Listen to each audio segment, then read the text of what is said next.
And the other thing that really worked for me, Dr. Goings, was that I had to submit things to you all before I had to submit it to my chair. I had to set some earlier deadlines, and I think those in between deadlines helped me reach, the main deadlines. Like, you're worth it. If you find yourself that you're struggling, that it's okay to get some support and get some help. That doesn't make you any less competent. That doesn't make you any less able, to get this dissertation done. And so getting the support is just one layer that can help you. It's one thing to hear from me each week about the dissertation journey, how to finish quicker, but it's another when you hear from folks who have done it. And so on this episode from APD to PhD show, I want to bring one of our Done Dissertation Velocity Program alumni who recently defended their dissertation successfully to come and talk about her journey, what she's been able to do with her doctoral degree, and then what were the challenges she experienced that pushed her to consider getting a coach, and then strategies that she used that you can learn from to get you insight to finishing your dissertation quickly. And if you're just tuning in, my name is Dr. Ramon Goings, founder of Done Dissertation, and our goal at Done Dissertation is to help doctoral students write and defend their dissertation in record time. Today's episode is sponsored by the Done Dissertation Velocity Coaching Program.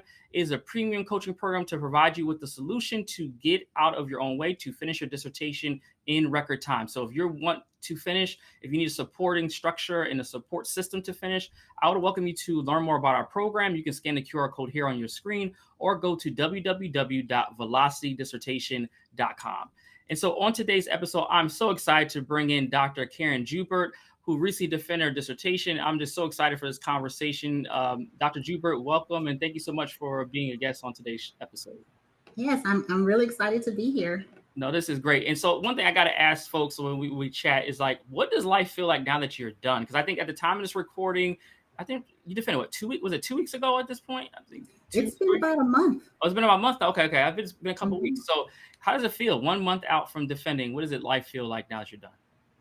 It feels amazing, to just think back to where I was just shy of a year ago.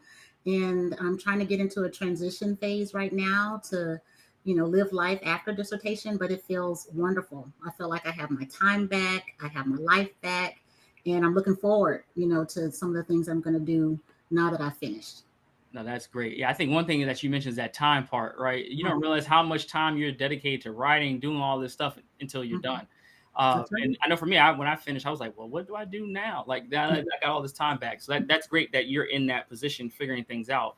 And so before we get into like your journey, can you talk a bit about what your dissertation was and like, what did you, learn from doing that, doing your project? Yes, so I did a qualitative study. My title was Lifting Their Voices, an Interpretative Phenomenological Analysis Exploring Black Counselor Educators' Experiences of Compassion Fatigue. So Black counselor educators and their experiences of compassion fatigue. So that's what my study was about. And so I interviewed 7 Black counselor educators and learned from them about what it has been like as a faculty member and the experiences of compassion fatigue.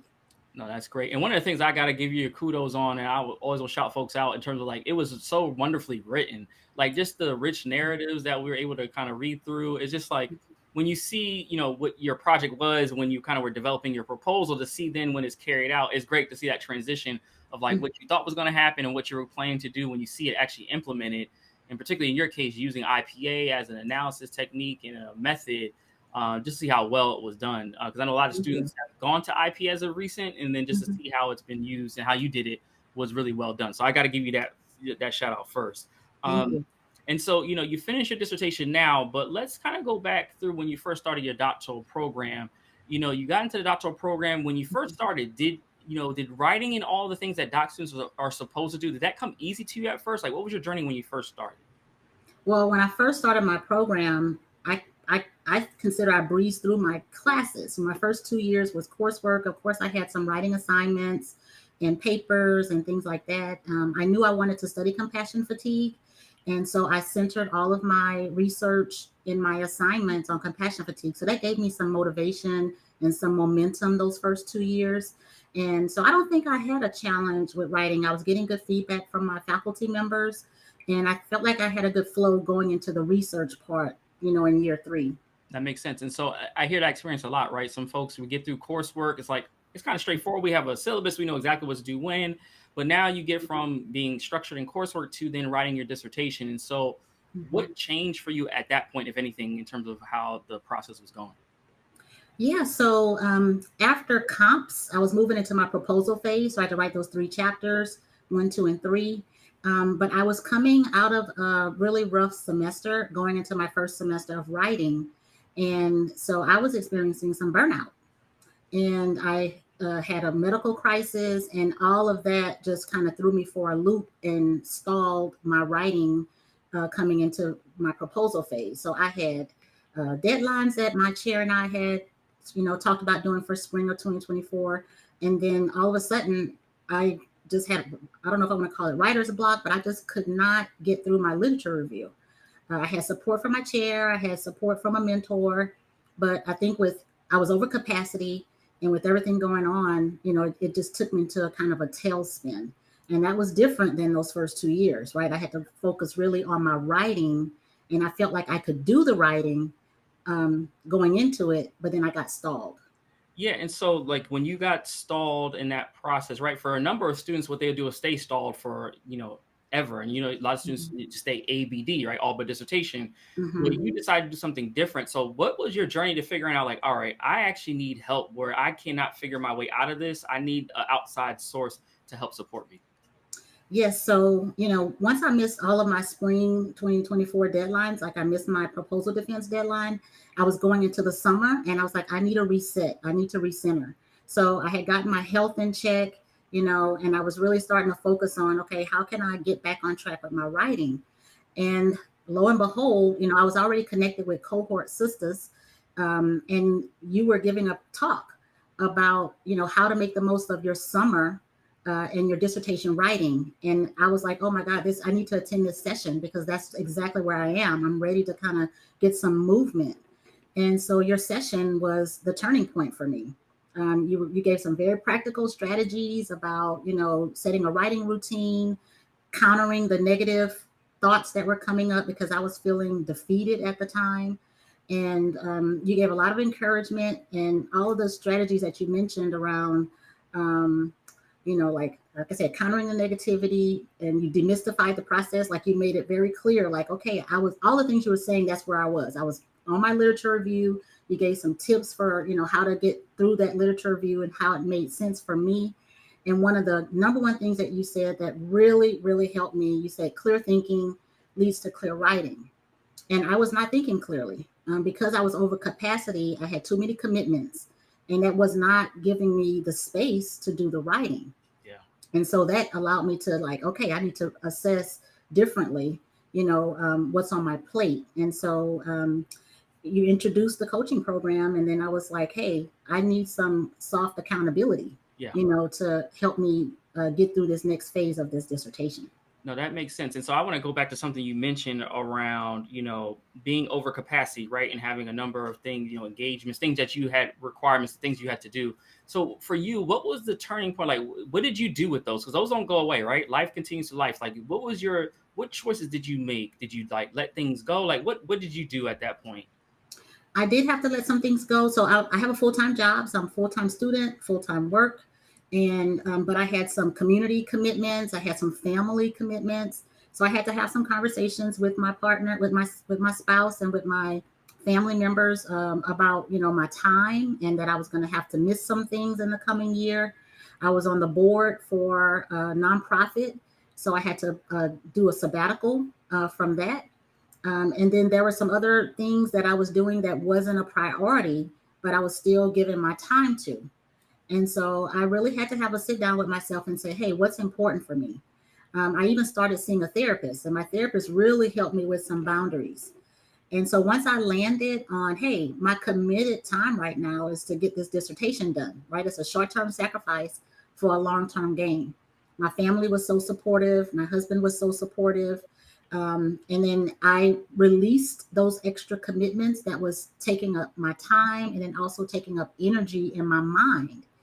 And then I also kept my work time, and my writing time, because before I was blending it. Like whenever I had a break at work, I was trying to insert, doing some dissertation stuff, but actually that was clouding my ability to get some things done. So I started waking up earlier in the morning so I could have some set times.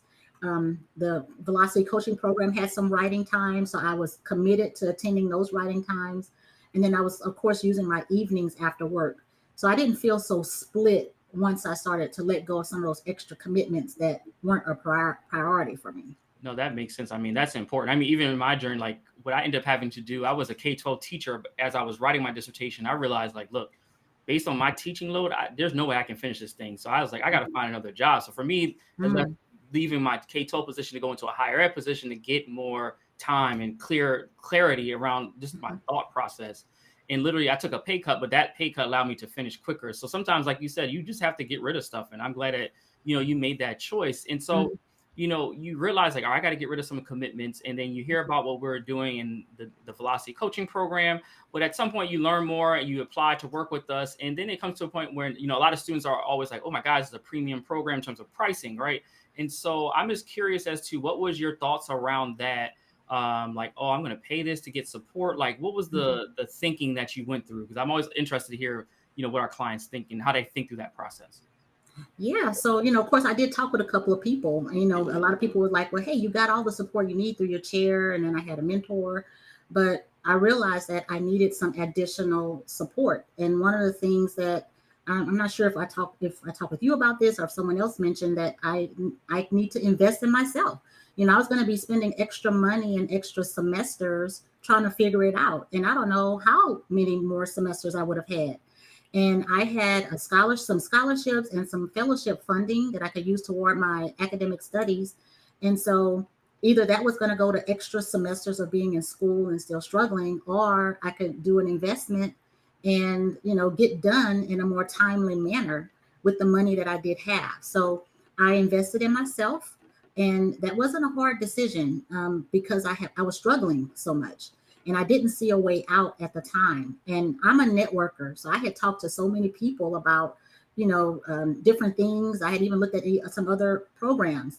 But where I landed was that, I wanted to finish, and I just needed some additional support. And so the additional support is what helped me, get refocused and feel better about myself, because I think I mentioned earlier, I was feeling defeated. And so just the positive reinforcement and all of that even from the initial conversations, even before the investment was made, I felt poured into. So I knew that was the right thing to do and that it would be worth the investment. Yeah, no, that's great that you mentioned that, because I remember, when you came in, you were working on your lit review. And now just to think about the timeline, right? You started with us, it wasn't like in July or August of 24. Is that correct? August. Mm-hmm. August of 24. And then you defended in late June of at the end of 25. June. Mm-hmm. So 10 months, from where you were writing your proposal to being done. So like that transformation probably saved you I don't know how much tuition at your university is, but I'm pretty sure it saved you thousands of dollars by finishing in 10 months versus maybe finishing another year and a half, 2 years. That's right. Trying to figure things out. Yep. Yeah. Mm-hmm. And when you came to work with us, what shifted? Because I remember you coming in, like part of what if people would work with us, they submit a writing sample. And I remember looking at your samples like, oh, she's a strong writer. And so I'm always curious about what's happening at that point. So you come in, you get started, and then what happened for you? Like what did you do that allowed you to kind of have this transformation, even at the proposal phase? Because you finished your proposal fairly quickly as well when you started working with us. Yeah, I think what happened was a shift in mindset. And I think you mentioned that in some of the materials. I really had to shift my mindset about my ability. Like I said, I felt like I knew I could do it, but I didn't know where to start, to get back going on my lit review. And I would be just sitting at my computer staring at a blank screen. And I shifted my mindset from like producing and writing. I think that's something that you talk about. And that really resonated with me. And so from getting that mindset shift, I set my writing schedule. So I put together a strategy. I put together my plan. And I think that, one of our first meetings, we put together what you call a completion plan. And it actually felt more realistic because my chair and we had put some deadlines together for me, but they didn't sit or land with me like it did when we did a completion plan. And it felt like, okay, I can work within these timelines. And the other thing that really worked for me, Dr. Goings, was that I had to submit things to you all before I had to submit it to my chair. So I had earlier deadlines that pushed me forward. So I wasn't just waiting to get one deadline to get something turned into my chair, but I, was working on things in advance and getting, some being able to ask questions with you all. And that actually, I think, propelled me because I had to set some earlier deadlines. And I think those in between deadlines helped me reach, the main deadlines. So that mindset shift and getting a writing strategy, having the accountability, multiple touch points throughout the week, like I think that really, really helped change things for me. Yeah, I would say, because one thing about Dr. Jubert, you're going to be at every office hour, making sure you ask your questions, coming to writing Mhm. group, like all taking advantage of all the resources, submitting your chapters for review, all the things that we provide, you took advantage of. And we always find that, folks who finish the fastest do that, right? It's like Mhm. you implemented the strategy in the system. Like it's a Mhm. system to this thing. And then once you get in and implement, that's the game changer. I Yeah. think I'm curious as to, how did or was there a moment in time when your confidence built as you were working on your dissertation to say, like, actually, I'm here, I can do this, and like, I'm actually about to do this versus like, I know I can, but I'm not quite sure how. Yeah, it shifted. There are 2 points I remember. One was I had to submit my initial writing to you all from the very beginning, and I was really hesitant about that. I think I was feeling insecure about my writing. And so that was one. I was like, oh, I need to release this, right, to you all. So that was one step for me. That was a big step. And then the second one was after I submitted my lit review for my first review. And I was just waiting on your feedback, and I was so nervous about it. And the feedback was positive, right? Like the way you give the feedback, it was constructive but positive. And I think that changed for me when I got my first review back, with the feedback. And then I was like, oh my goodness, okay, I'm not in this la la land way far off from where I need to be. I'm actually okay. There are some things I need to shift and some things I need to edit and change and modify, but I'm not far off from where I need to be. And that boosted my confidence significantly. And that encouraged me to be okay with submitting future, writings for review. And so I think that it changed that negative, my own critical, self-critical thinking that was going on.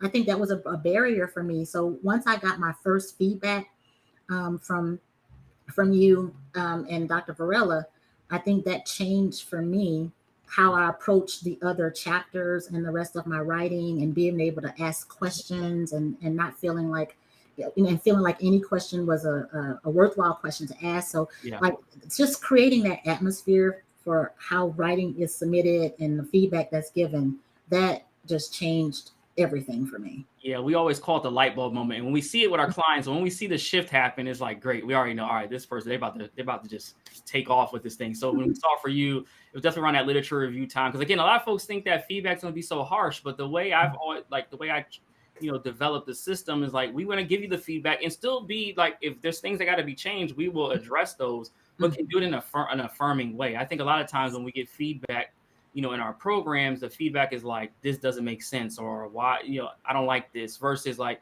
hey, let's change this. Here are the reasons why, and here's how you can do it. And I think a lot of students, when they see not only what needs to happen, but how they can make it happen, I think it becomes a lot easier. And I know for you, like, again, the writing, again, after that first literature review instance, I remember you had a conference of review. I was like, she knows all this literature on compassion fatigue and navigating those things. It was just great to see it all kind of come to fruition. One of the things I do want to touch on is how you navigated, the timelines, right? You mentioned like writing for us a little bit earlier. So like, what did you do? Like, what you writing every day? Like, what did it really look like in practice? I know a lot of folks watching might be like, well, how do I actually do what Dr. Jubert was doing to get the right? Mhm. Yeah, so I think I was intimidated at first by just thinking about writing, and then I think what I learned is that the writing process is not just writing, and so I think once I got that in my mind, I could use my time in different ways. So if I needed to just write a paragraph, or well, so first I'll just say I touched my writing every day. I think that was one of the things. Or I touched my dissertation work every day. And so that kept me in a routine, and I didn't have a chance to, like get it out of my mind. And, I would always know where my stopping point was so that I knew where I could pick up for the next day. So I had specific things that I wanted to work on each time I was, sitting down to do something on my work. So if I had 30 minutes, I knew I could get 30 minutes of something done versus like, oh, I have so much to do and I don't have enough time to do it. Once I got out of that mindset, I got very strategic with like, okay, I have 2 hours or I have 1 hour. This is what I'm going to work on for this hour. So it might have been writing a paragraph, or it might have been reviewing an article. It might have been trying to tie, some of the articles together, with the synthesizing. Of course, when I moved into the research part with the interviews and the data analysis and such, it was the same thing. It's like, okay, I'm going to be looking at this one interview to, review the transcript. I'm going to be looking at this part of the transcript for themes. So I just got very strategic with how I was allocating and using my time. Yeah, I remember that too. Partly, I remember when you were doing your like data analysis and write up. You were like, all right, I developed this initial theme, I think, for this. Let me just send it and get some initial feedback. And it was like, all right, yeah, take the same approach and replicate it throughout the document, and then you're good to go. Because I know you're trying to figure out, and a lot of times when we're writing, especially the findings chapter, it's like, how do I really do this? Because there's so many, variations of how this can look. And then once you figured out your method, it was just like, all right, let me rinse and repeat with the new data and information I have for each of my themes. Yeah, exactly. I think that was important for me to know, is that I'm not having to repeat what someone else did. I need to find my flow, right? My voice in it, what's working for me, and then I can apply that across all of my interviews. So once I got the flow, and that was something that I learned, right? I thought that, okay, I could look at somebody else's work and then, okay, figure out, because I have a technical mind from my first career. And so, I look for patterns, but really I had to create my own pattern. I had to create my own flow. And so that really helped me get through the data analysis and even to start writing it up. And then like you said, I could rinse and repeat it once I figured out what worked for me. That was a really big learning curve for me. Like once I got through my first analysis, my first interview analysis, then I was like, okay, I see where I'm going with this. I see how things are coming up for me. Okay, I can apply this for the other interviews, that I'm going to be analyzing. No, I love it. Yeah, you came and did what you're supposed to do, like get this degree and get out of the program. And so, now that you finished, you walked across the stage, everything's good. Like, what does life look like now? What are you planning to do with this degree? What are some of the goals that you have for yourself now that you're done? I have a lot of goals. And so immediately I'm working on some publication. And that's what I would like to do, is get some more publications out there because my research, the voices are needed, in this space. And so I want to raise awareness and then also do some advocacy. So do some publications. I have a book in mind.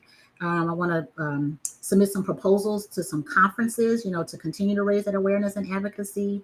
I'm planning to apply to some adjunct roles. So, I've been having some conversations with you about, like getting my CV updated and, what that looks like, with applying for adjunct positions. I'm a clinical mental health counselor, and so opening up a private practice. I would also like to do some consulting on compassion fatigue because it's not talked about enough. So I actually have quite a few things on my mind that I would like to get going. But right now I'm starting off with my first publication. So to, get some of my research out there and continue this conversation, now that I have my dissertation complete. No, that's great. Yeah. And I'm looking forward to seeing how the publications, everything evolve. And you got a kind of great streamline to, getting all the things that you want out of the program, out of your degree, I should say. But I want to know for you, and just for the person watching who might be contemplating like getting support, like what would you tell them in terms of getting, help with their dissertations? Because again, I think there's unfortunately, a lot of companies out there that do like bad work in terms of like taking people's money. So I know sometimes students are a little apprehensive about getting outside support. But what would you say in terms of if someone's contemplating working with done dissertation or not? Like, what advice would you give them? I would say if you are thinking about it, if you find yourself that you're struggling, that it's okay to get some support and get some help. That doesn't make you any less competent. That doesn't make you any less able, to get this dissertation done. And so getting the support is just one layer that can help you. So I mentioned earlier, hey, I had a support team, right? I had a dietitian, nutritionist, I had a therapist, I had my mentor, I had my chair and my committee, but that wasn't enough for me. So if you find that you have exhausted all of the different avenues of support and you're still struggling, I encourage you to consider, the Velocity Coaching Program. Just check it out. Just have a conversation. And I talked to a couple of other coaches, but they weren't a good fit for me, and it didn't feel practical. This program is very practical, right? It covered so many different parts of what I needed beyond just, reviewing information, right? It really helped build my professional development, build my confidence, very affirming. But don't wait, explore it, have a conversation, and don't delay. That's one of the biggest things that I would recommend. And ask some questions. And don't be hesitant to accept the additional support because it's available to you. Now I'm a clinical mental health counselor, so I'm telling people all the time to reach out for support. And I had to take my own advice.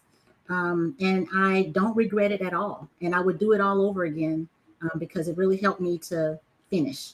Yeah. And so, don't invest in yourself. That's what I really want to say, right? Like, you're worth it. And it's important for you to get your work out there. You can't do that if you don't finish. That's a fact. That's what I tell folks all the time. I was talking to yesterday, University of Memphis, was talking to some doc students, and one of the things that I always tell people is like inaction is something that can drastically impact people. Like, they don't recognize it. Like, you can not do something and just, like you said, tuition is going to pile up. I'm going to keep paying and I have no degree to show for it. That's opportunity cost that you have lost out on. Because I know now Dr. Jubert, with this PhD in hand, now has a lot of opportunities to make a move, which, we have before, but it's just more. And there's a lot of doors that open that we just don't see. So I'm so excited for you. But I wish I had the picture up, but we all were able to meet in person. So a lot of our, our clients are from around the country. And Dr. Jubert actually was in the DC area, so we got a chance to connect for breakfast last week. So which was cool. We always love to see our clients. So I'm just so excited for you and all the things that you've been able to do. And if folks want to reach out to you and get a contact with you, what's the best route? LinkedIn? Like, where would you like people to connect with you? Yes, the best way to reach me is on LinkedIn. Karen Jubert, Jubert. You can't miss me there. I encourage you to, if you have questions for me about my process or my experience, I welcome questions because I don't think that you need to struggle when there's support available to you. So reach out to me on LinkedIn, and I'm happy to have any future conversations with you. Perfect. I'll put you behind the scenes real quick while we wrap up today's episode. But Dr. Jubert, thank you so much for being here. I appreciate you. Thank you. All right. So thank you all so much for watching this episode. I just hope that you recognize that sometimes where you are right now is not where you have to be. Like for Dr. Jubert, 10 months really transformed her from where she was to finishing her dissertation and now being able to leverage the doctorate. And so if you're at a point where, like, I need to finish and I need to finish now, and I'm ready to put the time and effort in, as well as to invest in myself, what I would recommend for you to do is to reach out to us to learn more about the Velocity Coaching Program. You can learn more by scanning the QR code that's here on your screen or going to www.velocitydissertation.com to learn more about how we can help you get to the finish line, because we want you all to be part of the fold, like Dr. Jubert, who has now finished their degree and are taking that doctorate to the next level with all the opportunities that await. And so with that said, I want to say thank you so much for watching this episode from ABD to PhD Show. If you're watching this on YouTube, please hit the subscribe button and notification bell. If you're watching this on LinkedIn or Facebook, make sure you follow us on those platforms. And until next time, I wish you all a done dissertation. Take care and have a great week.